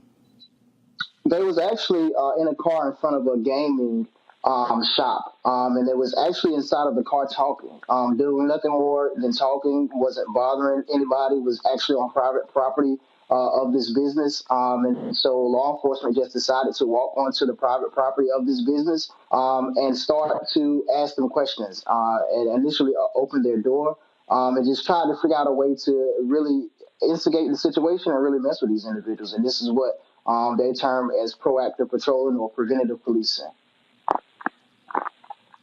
Obviously, you're going to have police say, well, you know, he had cocaine in his system, but I'm still stuck on why would you just walk up to somebody for no apparent reason and then, I mean, They have to be doing something. You must be observing them doing something.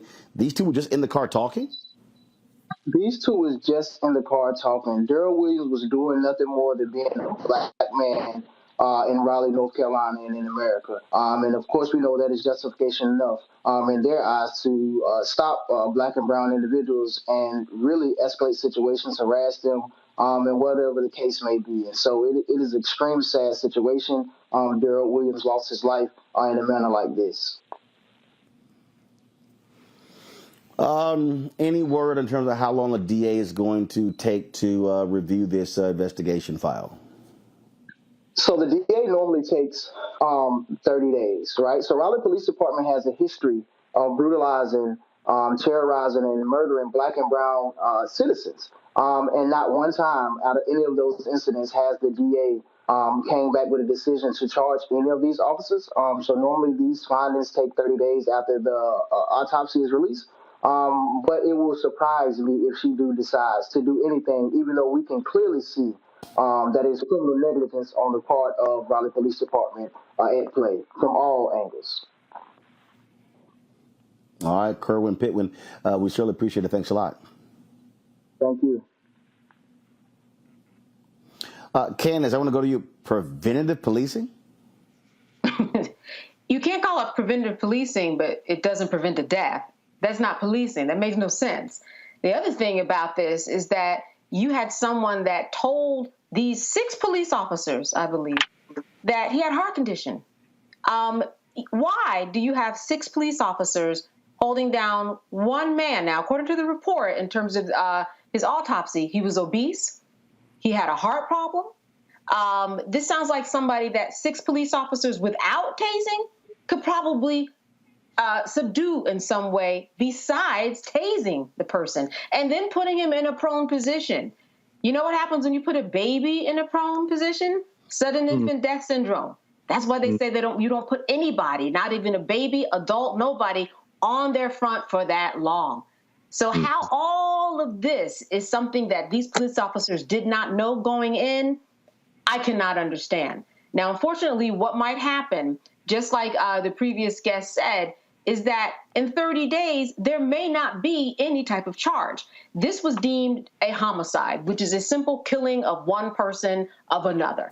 It's nothing criminal about it yet. There are no charges that have been filed. But what's going to happen here potentially is that they're going to look at the fact that there were drugs in his system. They're going to look at the fact that he did have a heart problem. They're going to look at the fact that he was obese and that there were these other contributing factors to his death. What they have to do is the first thing that you were talking about, and they meaning the attorneys for his family, is they have to prove that this was just an unlawful approaching of the car to begin with. If he was just sitting in there being black in America at 2 a.m. in the morning, 5 a.m., it doesn't matter. He has the right to do that. And that's where I think that the police will have a problem in this process. Mm-hmm. Reese. I mean, I just don't understand how, we've seen traffic stops. We've seen, accusations of a crime being committed, escalated, and none of those were justification for executing a person.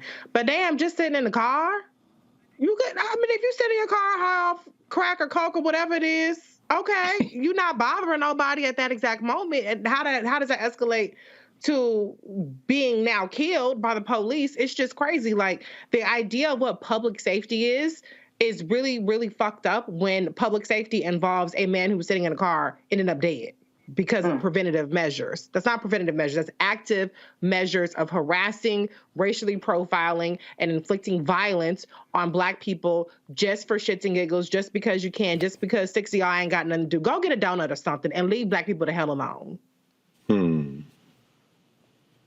Greg? Absolutely. In a second Biden-Harris administration, Merrick Garland can be excused from his non-service, and Kristen Clark should be the Attorney General of the United States. She should be on speed dial. I know Al Sharpton likes to say that Ben Crump is Black America's Attorney General, but I think that Kristen Clark, in many ways, is Black America's Attorney General. Back in April, Rolling Stone ran an article on the Raleigh police, and this funky little ass unit they got called the Department's Vice and Selective Enforcement Unit, their version of SWAT, where they running up in houses looking for drugs. Mm-hmm. Pattern in practice? Come on, Deputy Attorney General Clark. Come on, sister. We know what you do. We know how you get down, and you've been incredibly consistent. It's time to open up a can of whoop ass in the city of Raleigh. And that's all I got to say about that. Folks, hold tight 1 second. Gotta go to a break. We can't come back. We've got more news, particularly some breaking news regarding Donald Trump. I'll explain in 2 minutes. You're watching Roland Martin Unfiltered on the Black Star Network. That was a pivotal time. I remember Kevin Hart telling me that. He's like, man, what you doing, man? You got to stay on stage. And I was like, yeah, well, I'm young, thinking, like, I'm good. And he was absolutely right. What show was the other time? This was one-on-one. Got it. During that time. So you're doing one-on-one, going great. Yeah. You making money. You like. I'm like, I don't need to leave. I don't need to leave from Wednesday, Thursday to Sunday. I didn't want to do that. It was just like, I'm gonna stay here. Or I didn't want to finish work Friday, fly out, go do a gig Saturday, Sunday. I was like, I don't have to do that. And I lost a little bit of that hunger that I had in New York. I would hit all the clubs and run around. Sometimes me and Chappelle or me and this one or that one, we'd go to the Comedy Cellar at 1 a.m. And that was our life. We loved it. You do 2 shows in Manhattan, go to Brooklyn, leave Brooklyn, go to Queens, go to Jersey. And I got complacent. I was like, I got this money, I'm good.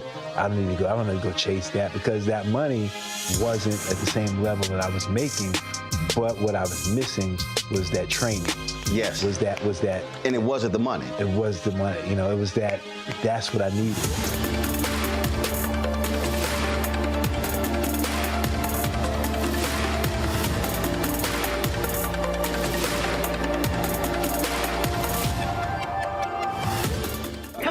On the frequency right here on the Black Star Network. Shanita Hubbard.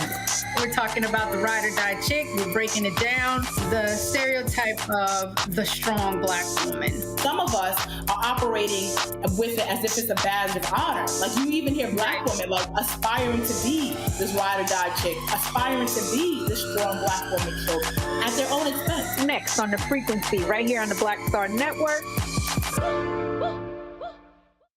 What's up, everybody? It's your girl, Latasha from the A. And you're watching Roland Martin Unfiltered.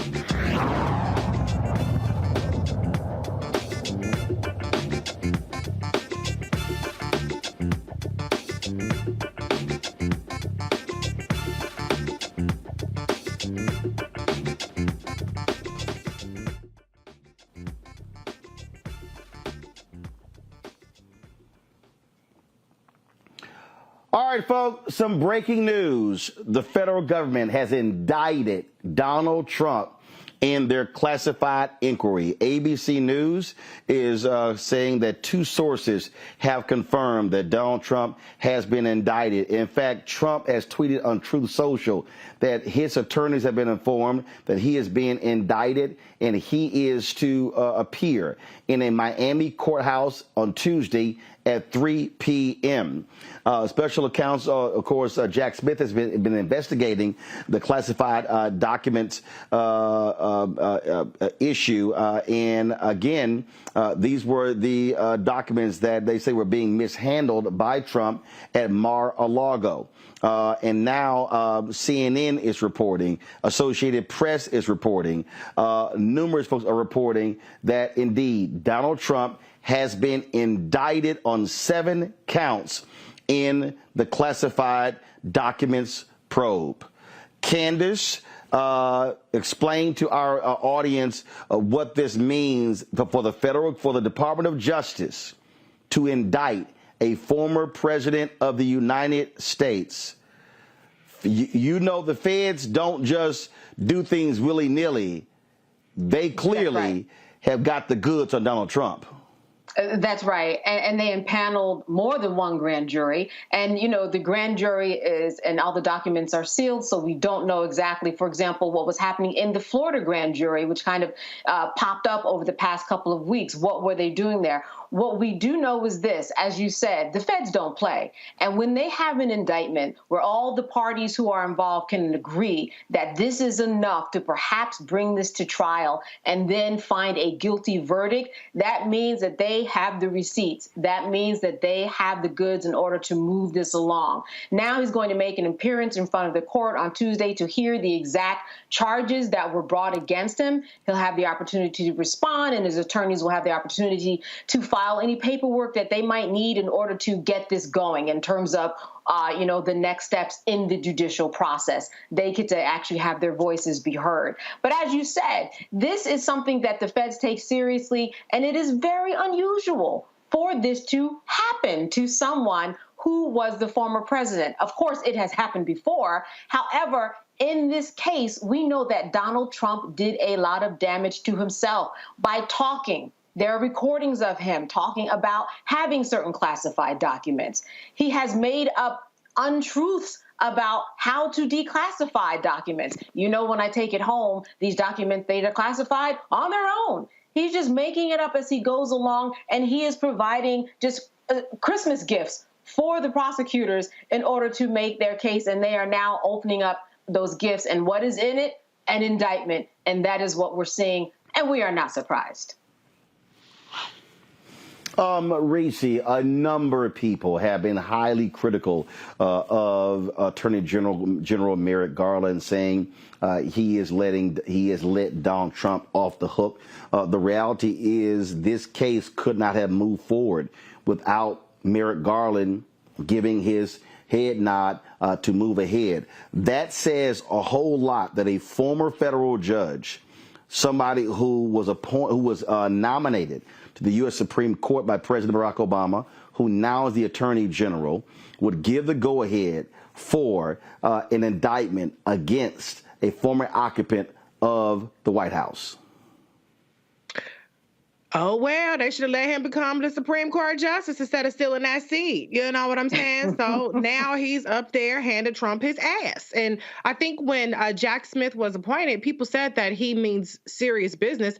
And it's clear he didn't lollygag around for years like Mueller did, acting like he didn't really give a damn about the fact that the president was a Manchurian candidate. He got right down to business. And the reality is that Trump is guilty as fuck. He's on tapes, as Candace said, basically talking about classified documents. And this is incredibly severe. I mean, anybody who's ever held a clearance knows that when your first briefing, they scare the shit out of you. I mean, if you are not scared to ever even remotely do anything that could be seen as inappropriate with classified material, then you just don't give a damn about the rule of law. And so this is a chicken's coming home to roost. And we knew during the 2020 campaign, many of us said that the biggest threat to national security is Donald Trump. And he's always played fast and loose with classified documents. He played fast and loose with people even getting security classifications. Remember, Ivanka Trump and Jared Kushner could not pass an independent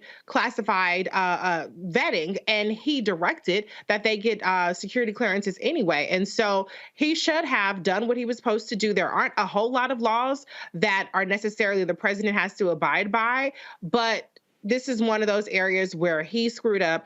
But the scary part isn't even necessarily that we have a president that's being indicted for this. It's what did he actually do with those secrets? Who did those secrets go to? For what money was exchanged? And what damage has it already done to our national security? That's what we really need to be worried about.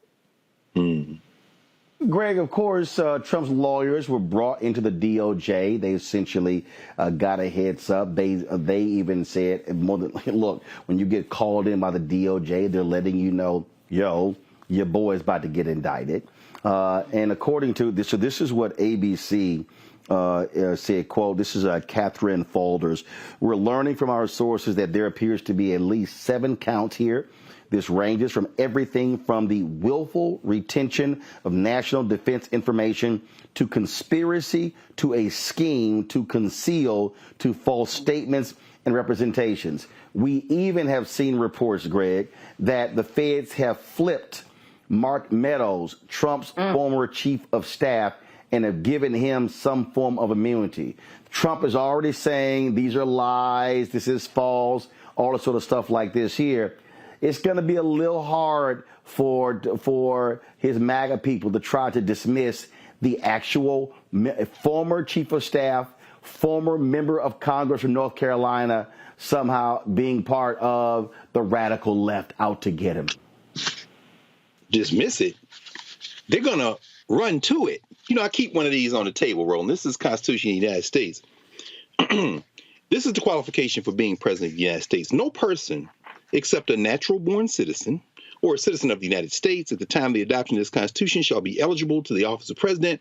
Neither shall any person be eligible to that office who shall not have attained the age of 35 years and been 14 years a resident within the United States. You can be the president of the United States in prison. Donald Trump has understood something. There is no constitutional bar to that. Let's get past even a jury conviction. If you can find a jury to convict Donald Trump, there's going to be venue changes. You got some white nationalists out there trying to get on the jury. Let's get past all that and say they put him in jail and say you got a 100-year sentence. Okay. In 1920, Eugene V. Debs, running on the socialist ticket, serving a 10-year sentence because he refused to participate in World War I, got 1 million votes, 3%. Of the president of the United States run. Now, I'm sure people have heard this a million times, so I'll keep this short. Donald Trump ain't Eugene Debs. Pufferfish from Florida, Ron DeSantis, Tim, mission accomplished, Scott, smiling Mike Pence, not even speed bump out of Jersey, Mr. Chris Christie. None of them, all of them, Rhonda Haley, whose daddy taught damn near 30 years at Voorhees HBCU, and she seems to have learned nothing from it, Nikki Haley. Not all of them together don't poll as high as Donald Trump by itself. Donald Trump, no, run from it. He turns to it. They're persecuting me, you all. Donald Trump can win. And let me end with this. The general view among legal scholars is that if he is elected, it could very well be that he could make the argument that the duties of office require him not to be in jail, and they may suspend or put on hold the sentence. And finally, the man might say what Eugene Debs said in 1920, if I win, I'm going to pardon myself. Let's strap in and see how this turns out.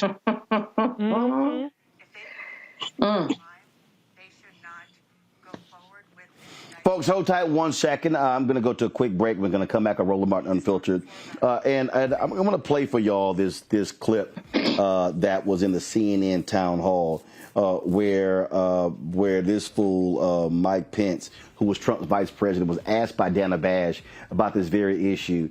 And if y'all want to hear a weasel, you're going to hear one in 2 minutes. Back in a moment.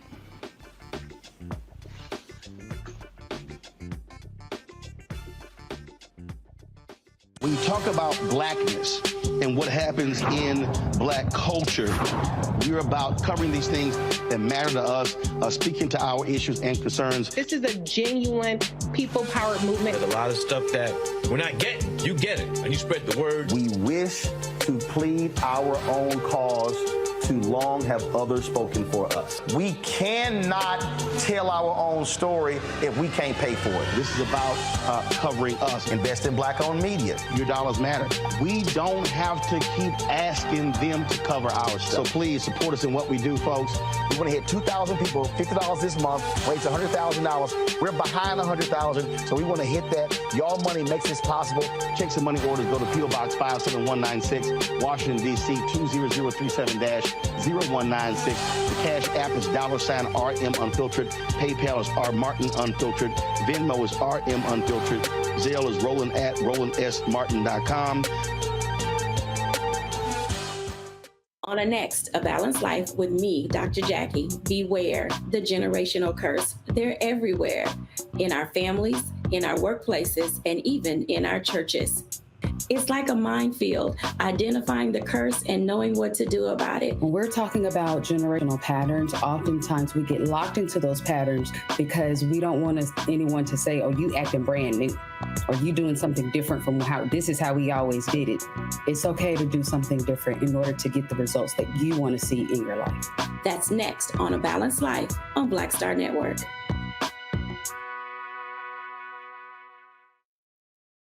Hey, it's John Murray, the executive producer of the new Sherry Shepherd Talk Show. You're watching Roland Martin Unfiltered.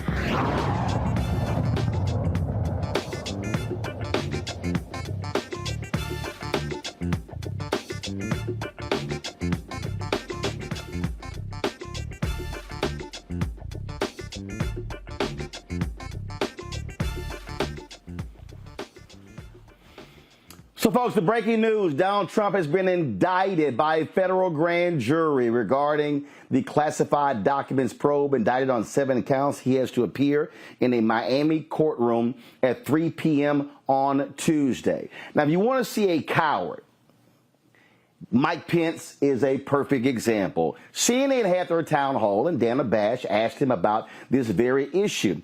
Listen to Mr. Law and Order,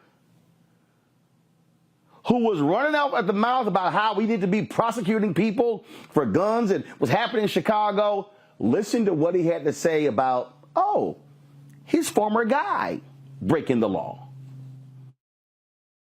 Solves these issues without an indictment. Sir, I just want to clarify. What you're saying is that if they believe he committed a crime, they should not go forward with an indictment. You just talked before about committing to the rule of law. Let me be clear that no one's above the law. Okay. But with regard to the unique circumstances here, look, those classified, I had no business having classified documents in my residence, and I took full responsibility for it. President Biden had no business having them in his residence from when he was vice president as well. And the same with former President Trump. But I would just hope that there would be a way for them to move forward without the dramatic and drastic and divisive step of indicting a former president of the United States. We've got to find a way to move our country forward and restore confidence in equal treatment under the law in this country. We really do.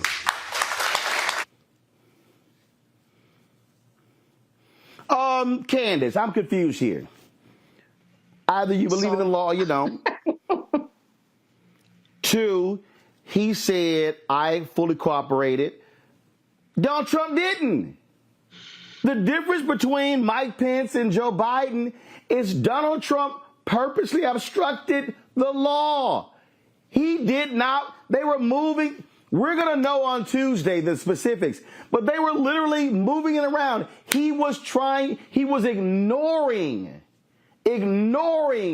the DOJ, ignoring the lawyers. He was breaking the law. He was breaking the law, and you're as confused as I am with what Mike Pence said. He was just putting words together. It didn't make any sense.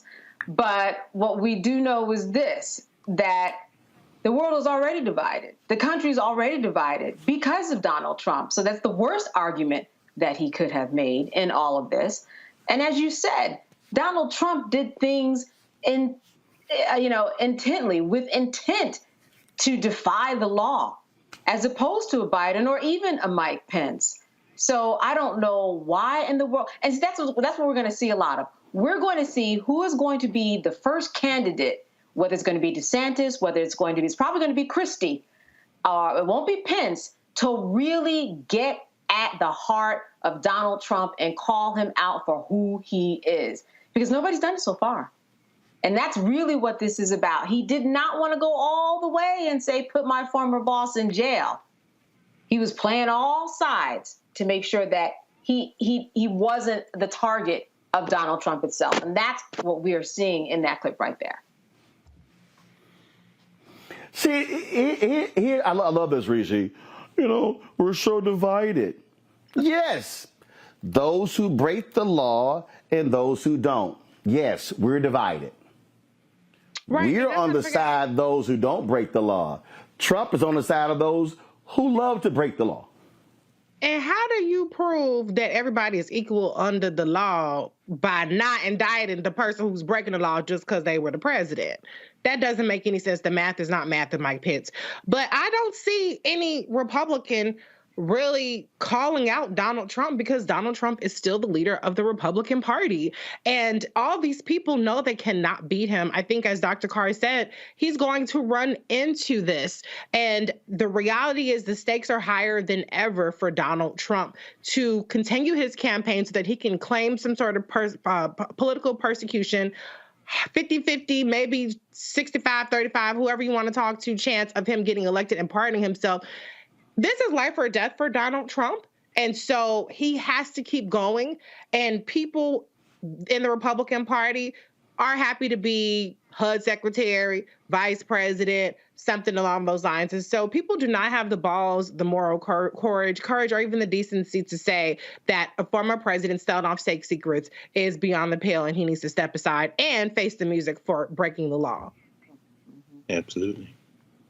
You know, I love this stupidity here, Greg. Here's this idiot Will Cain of Fox News. I should destroy him when we were at CNN together.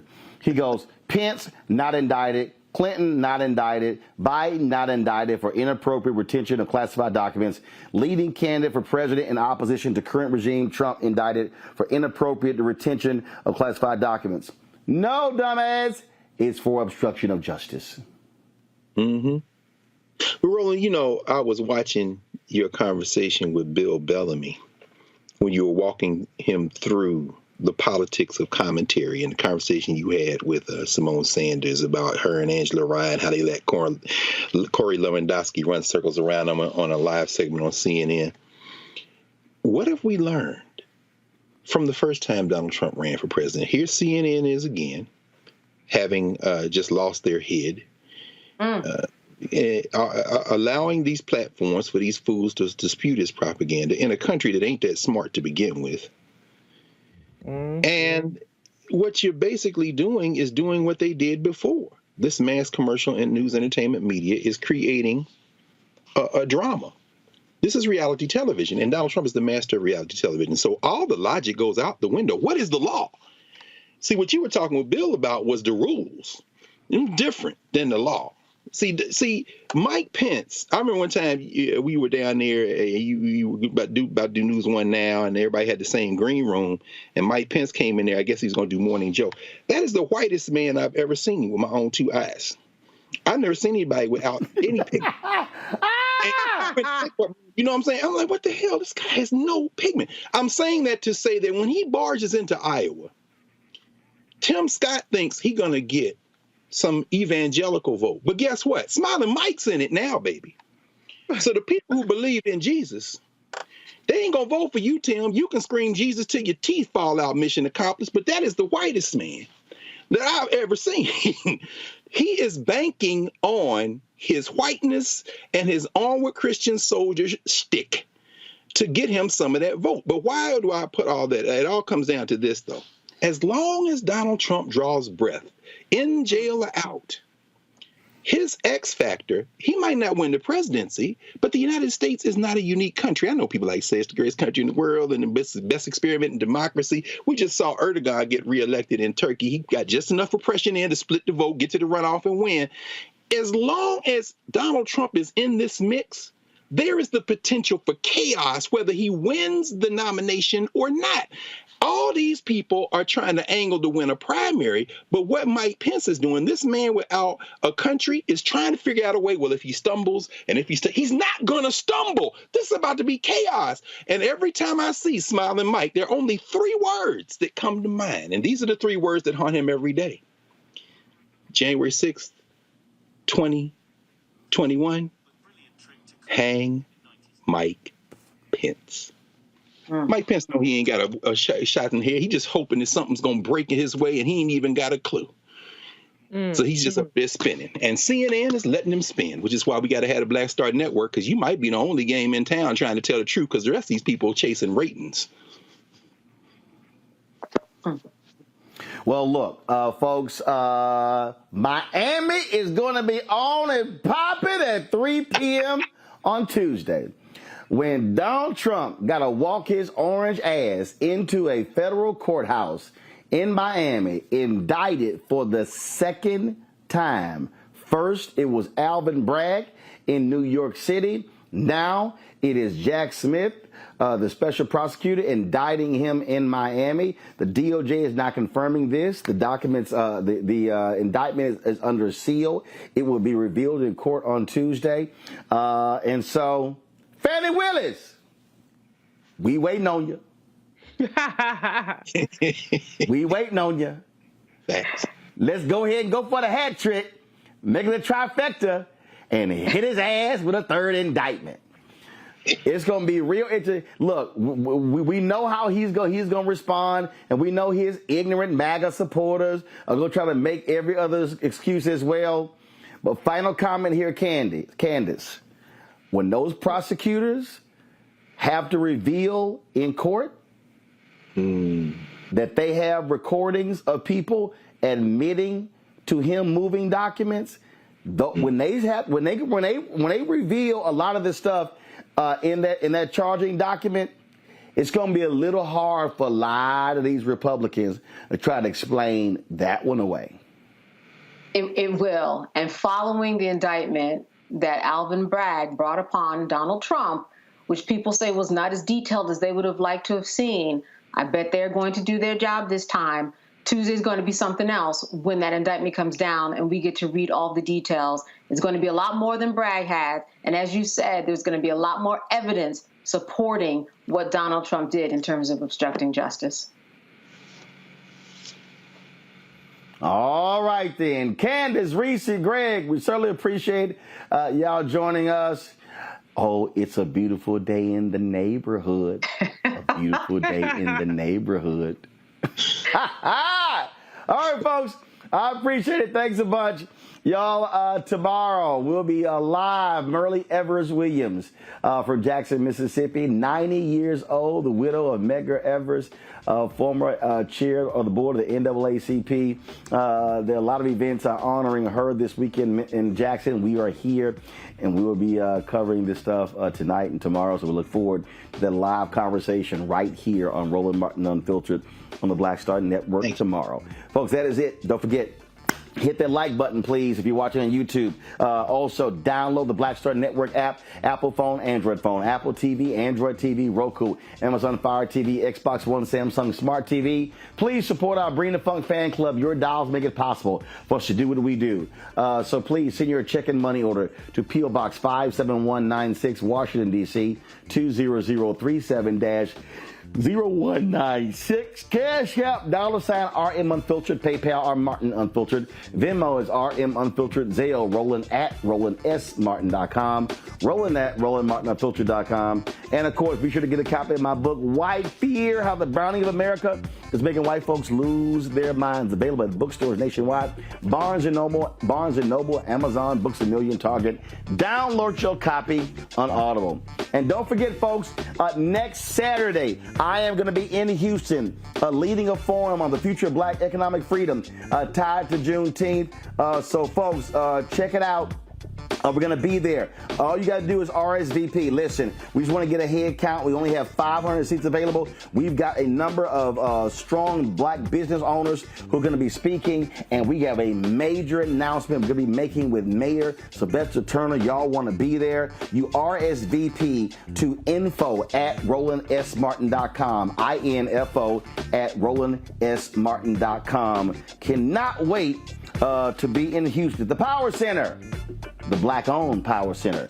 Noon to 4 next Saturday, June 17th in Houston, Texas. Y'all better be there. Until tomorrow. Holla! Folks, Black Star Network is here. Oh, no punches! I'm real revolutionary right now. Support this man, Black Media. He makes sure that our stories are told. Thank you for being the voice of Black America, Roland. Stay black. I love y'all. All momentum we have now, we have to keep this going. The video looks phenomenal. See, this difference between Black Star Network and black-owned media and something like CNN. You can't be black-owned media and be scared. It's time to be smart. Bring your eyeballs home. You dig? Pull up a chair, take your seat. The Black Tape with me, Dr. Greg Carr, here on the Black Star Network. Every week, we'll take a deeper dive into the world we're living in. Join the conversation only on the Black Star Network. Hi, I'm Dr. Jackie Hood Martin, and I have a question for you. Ever feel as if your life is teetering and the weight and pressure of the world is consistently on your shoulders? Well, let me tell you, living a balanced life isn't easy. Join me each Tuesday on Black Star Network for A Balanced Life with Dr. Jackie. We're all impacted by the culture, whether we know it or not. From politics to music and entertainment, it's a huge part of our lives, and we're going to talk about it every day right here on The Culture with me, Faraji Muhammad, only on the Black Star Network. I'm Deborah Owens, America's Wealth Coach, and my new show, Get Wealthy, focuses on the things that your financial advisor and bank isn't telling you, but you absolutely need to know. So watch Get Wealthy on the Black Star Network.